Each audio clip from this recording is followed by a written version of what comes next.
ในโลกนี้นะลุงว่าไปเลยจักแมนหรือบอกแมนบ่แมนกระเบื้องเอาเจ้ากระเบื้องเอาแหละก็ลุงไปลุงบ่แมนลุงนอนอันนั้น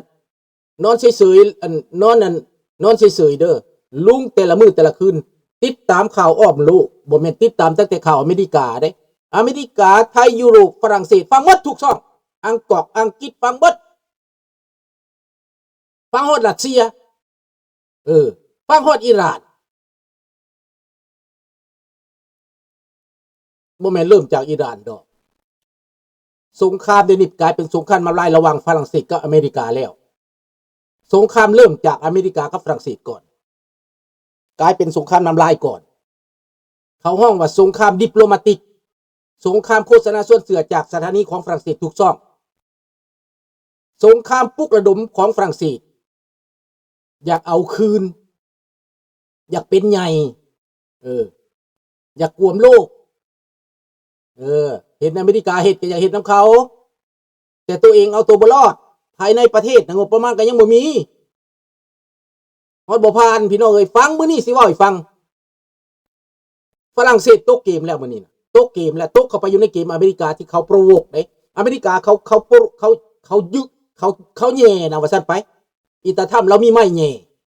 เอาไม้แย่ก้นฝรั่งเศสให้มันเปิดเผยความจริงสุดท้ายก็เปิดเผยความจริงถ้าเบิ่งกันบ่แม่นเอาโลดและถามว่ายุโรป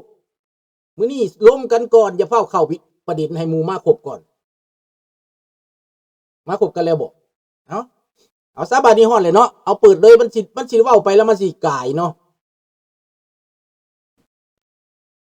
สบายดีพี่น้องลูกหลานคนลาวคนไทยอยู่ไสก็แล้วแต่ที่หักหอมเสรีภาพและประชาธิปไตยทุกท่าน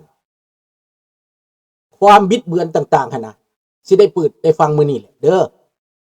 พอห้องเพียงชาติซะก่อนเนาะศาสตร์ลาวตั้งแต่เดิมมาขึ้นชื่อลือซาอยู่ในอาซีศาสตร์ลาวผูกพันไมตรีความสามัคคีฮักฮ้อมกันหักศาสตร์หักปาฏิเฮาหักเจ้าปุกิจกิสาผู้มักความศาสนาแต่บูหันมาฮักษาดินแดนบ่ให้สัตว์ใดมาล้วนมีลบกวนหยาดแย่งสิ่งเอาใครขึ้นเขามารู้วุ่นวายสู่จนตัวตายต้านทานศัตรูสวยเสือจูเลือดเนื้อเสื้อเผาพื้นปูกูเอาบันเทาถูกกันเอาขอบใจพี่น้องแป๊บเดียวเด้อพี่น้องเด้อ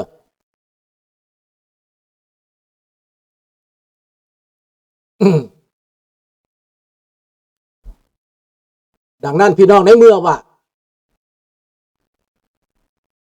ปัญหาแป๊บเดียวเด้อเป็นหลานไม่มีปัญหาอยากกับแม่มันเด้อไปเบิ่งกันเด้อ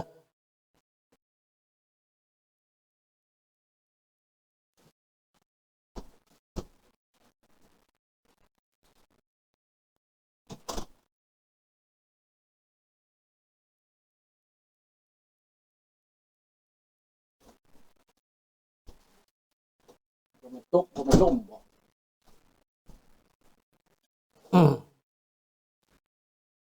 อย่าเจ็บอย่าล้มมันดื้อหลายผู้ชายนี่นะพี่น้องเข้าประเด็นเลยขอโทษเด้อ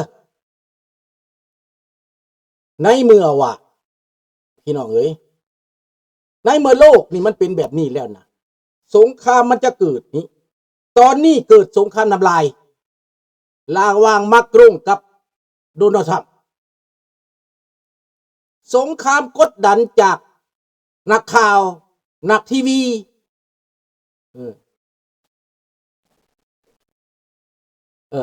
ออกนักข่าวนักทีวีแล้วพี่น้อง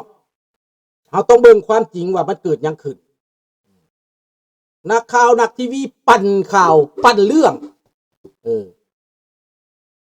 เหยียดหยามให้อเมริกานี่ถูกเกลียดชังมาตลอดไหนนักข่าวฝรั่งได้ข้าพเจ้าฟังเพราะว่าพวกบ่รู้จักภาษาฝรั่งเศสก็ฟังบ่ออกดอก ทั้งที่ฟังออกก็บ่เข้าใจกันคนบ่รู้จักการเมืองแต่ข้าพเจ้าฟังข่าวฝรั่งเศสนี่นะยุโยงปลุกปั่นทุกซอกในโลกนี่นะข้าพเจ้าเว้าแล้วว่าคนอยู่ฝรั่งเศสบอกข้าพเจ้าว่าเจ้าเป็นหยังเจ้ามักรงเฮ็ดหยังให้เจ้าว่าซั่นเพิ่นบ่เข้าใจดิเพิ่นบ่เข้าใจว่ามันเกิดหยังขึ้นที่จริงแล้วเรื่องมันบ่เกิดจากมักรงมันเกิดจากที่ปรึกษาของมักรงและนักการเมืองของมักรงในพรรคของมักรงเองมันเกิดขึ้นมาจากรัฐมนตรีเกิดขึ้นมาจากผู้แทนของมักรงเองมักรงนั้นมันก็พยายามรักษาความมันนั้นไว้อยู่สัมพันธ์ที่ดีไว้อยู่แต่ว่าเป็นหยังมันจะเกิดขึ้นแม่นั่นพี่น้องอยู่ใน UN เฮาก็ฮู้อยู่แล้วไผก็ฮู้อยู่แล้วใน UN แม่นหยังมีรัสเซียมีจีนคันเว้า UN น่ะเขาก็เอาเงินไปจ้างนั่งอยู่ในที่นั่งต่างๆแม่น UN เฮ็ดใส่ทำตั้งแต่ตอนเราเลือกได้ขึ้นมาบ่ทันได้ขึ้นอำนาจนะเข้ามาปราศัยน่ะ1ปิดไฟฟ้าปิดไมค์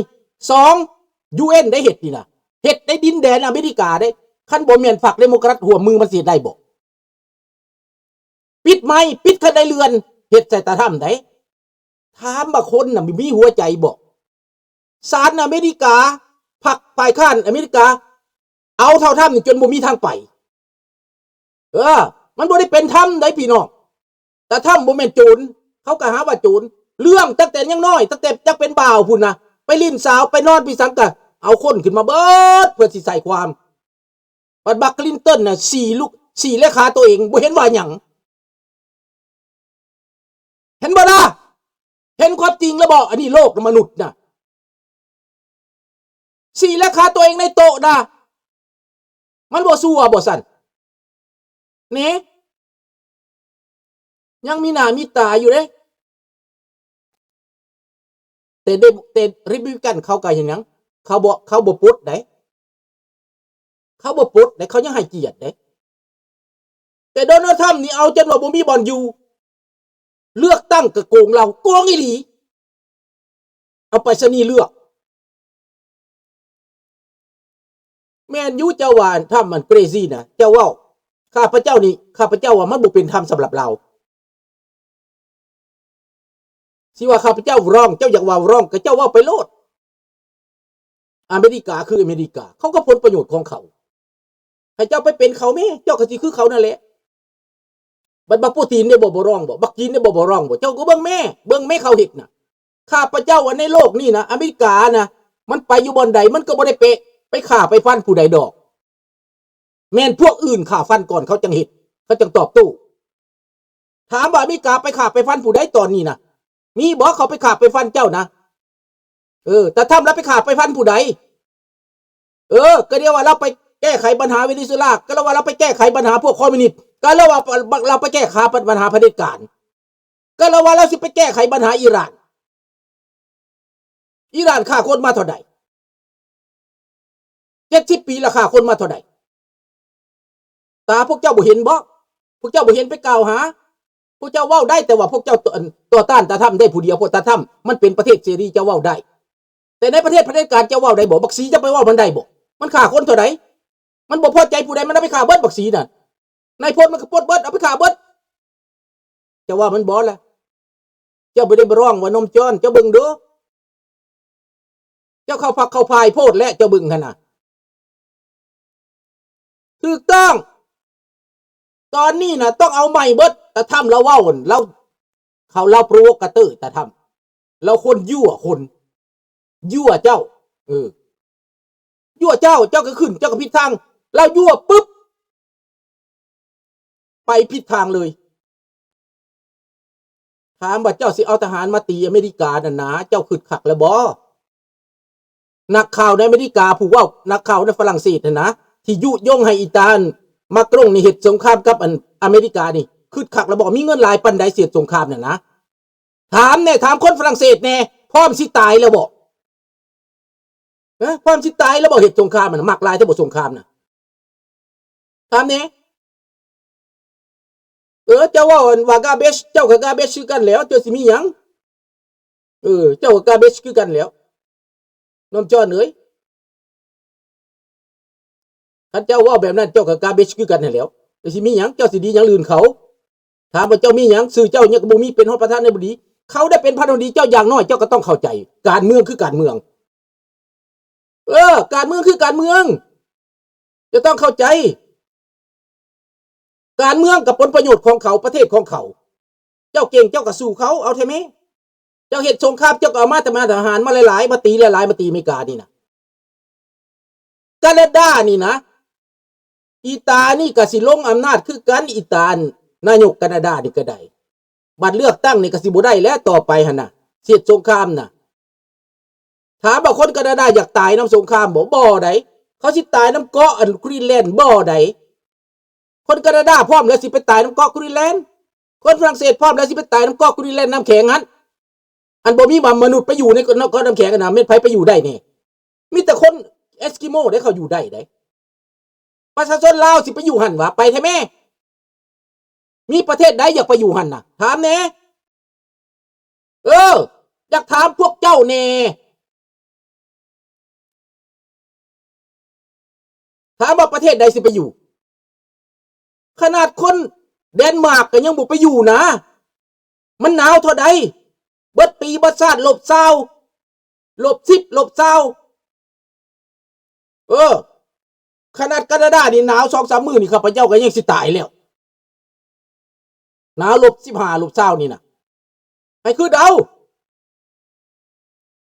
แล้วหาเรื่องสิให้มันเกิดสงครามกับอิตาลีฝรั่งเศสเองด่าเข้ามาเบิดปีเบิดชาติด่าอเมริกาเขาก็ฟังเจ้าเบิดพวกเขาฟังฝรั่งเศสได้คือข้าพเจ้าฟังนี่แหละข้าพเจ้าก็ยังเหลือใจแทนได้เยาะเย้ยถากถางบัดแล้วบัดเขาสิเตะขวดละวายเพิ่นแตกเพิ่นอาซีพเพิ่นเบิดเมืองฝรั่งขายละวายดิข้าพเจ้าขึ้นไปขึ้นมานี่บ่กินละวายฝรั่งเลยต่อไปนี่น่ะชิต้านมึงบ่กินของฝรั่งนั่นน่ะบ่ซื้ออีกพุ่นนะเอาแท้แม่มันพิลึกแท้บาดนี้อเมริกาเขาก็มีละวายของเขา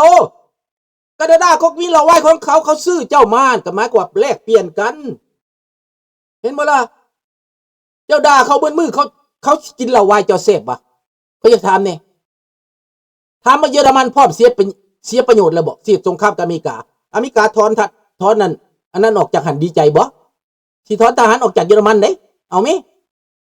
แล้วรถเฟียสรถเบนซ์เจ้าหั่นนะรถอันดีๆจากแพงๆเจ้าหั่นนะให้สิซื้อเจ้าล่ะคันอเมริกาบอกเขารถอเมริกาเขาบูทยี่ห้อเด้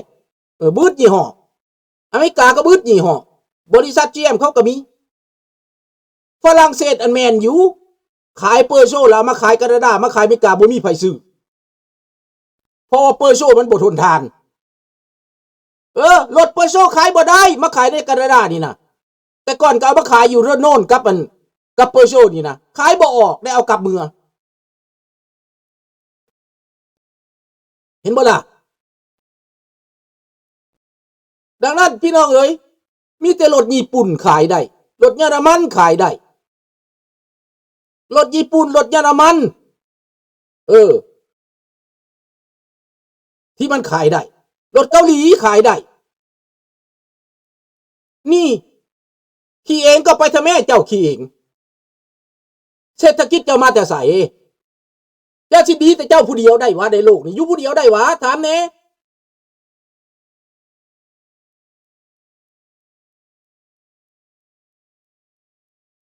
คำมีธรรมวงศานักการเมืองหรือนักกวนเมืองผู้ใดนักการเมืองผู้ใดนักกวนเมืองข้าพเจ้าบ่แม่นนักการเมืองได้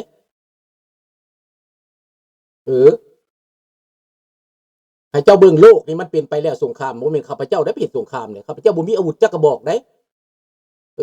ท่านคำมีเอ้ยดังนั้นเบิ่งเด้ออย่าไปเบิ่งซ่องฝรั่งเศสเขาด่านะด่าตาตั้มตั้งแต่ขึ้นมาหัวขวัญเยาะเย้ยเจ้าออกสถานีหัวขวัญเยาะเย้ยแบบนั้นนะก็แม้ว่าเจ้าซอกเรื่องเจ้าข่าวไปซอกเรื่องคนอื่นข้าพเจ้าเว้าอยู่นี่ยังบ่ทอได้เว้าในซ่องฝรั่งได้ซ่องทางการได้ในระดับโลกได้เว้านั่นน่ะพวกปากใหญ่พวกกระดังเกินน่ะนะเอาพวกกระดังเกินขึ้นมา